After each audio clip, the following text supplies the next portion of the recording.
Could the shape and curve of a man's penis indicate whether he has a greater risk of developing cancer? Yeah, and I'm being serious here. A new study out of Baylor College of Medicine in Texas discovered this link. The study's author, Dr. Alex Pastuszak, joins us via Skype.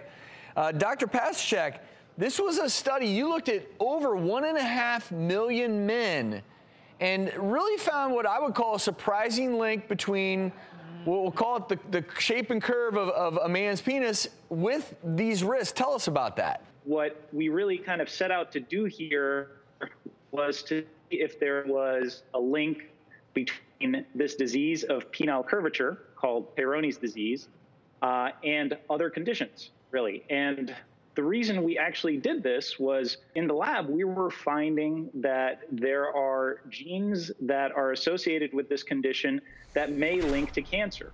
So we wanted to see if there was anything out there among the real population where there was a link. And that's exactly what we did. We searched in a big database for statistical links between men with this condition, again called Peyronie's disease, and various cancers. And somewhat surprisingly, we found very strong links between Peyronie's disease and numerous cancers.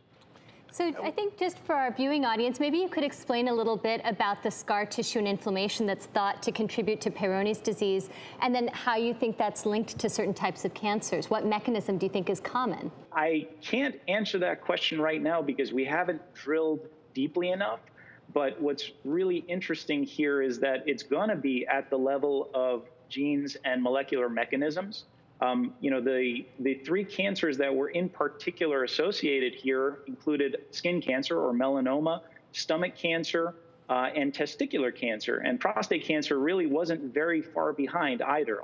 So what I think we're going to find is that there are genes that are common to all of these conditions, or a small set of these genes that really put the nail in the coffin. Now, Dr. Alex, is there a certain definition of the curvature that you're looking for that would actually classify this person with this disease? Or does it really depend and there's sort of a range? Bottom line right now is that any guy who has curvature of his penis that wasn't there before and isn't normal has Peyronie's disease. I think we need to know more about whether there are subclasses of the condition, and time will tell.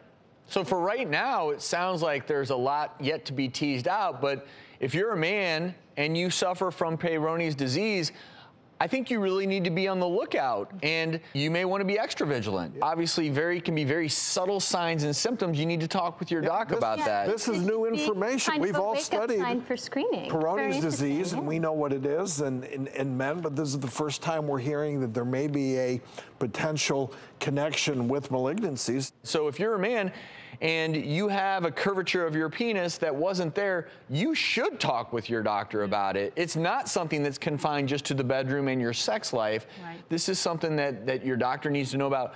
Where do we go from here in terms of future studies to try to tease out a little bit more about what's going on here? The point of this study right now is that there is a potential risk. We don't know why. We'll figure that out, hopefully in the next 5 to 10 years. That's work that me and my colleagues are continuing to do. You know, but your point about guys looking or seeing their physicians is really important. Guys don't like to see their doctors. Matter of fact, a lot of the guys who come see me are only there because their wives or partners told them to come and see me. So I think one of the big messages to guys from this study is, look, your doctor's not going to hurt you. He's going to help you. And we want to have a relationship with you as a doctor and a patient. And you should come see us regularly, and we'll guide you. That's a great point. And thank you very much, not only for the work you're doing on this study, but where we may go with this information. And gentlemen, I'll say this. If you go see your doctor and your doctor says, well, how are you? And a lot of times what we found in medicine is that, particularly with men, they'll withhold the most important information till the very end. Happens with women too. And they're holding on to it, and they're kind of deciding during the meeting with the doctor whether or not they're going to disclose it. Sometimes they may, sometimes they may not, but they almost always hold that most important bit of information to the very end.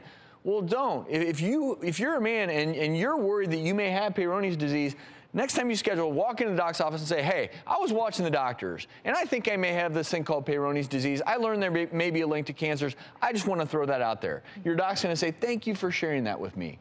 Let's talk about it. Trigger additional screening then if it's on their radar. For Peyronie's disease in the hands of a good urologist. Because it also does. It can affect sex life amongst many other things.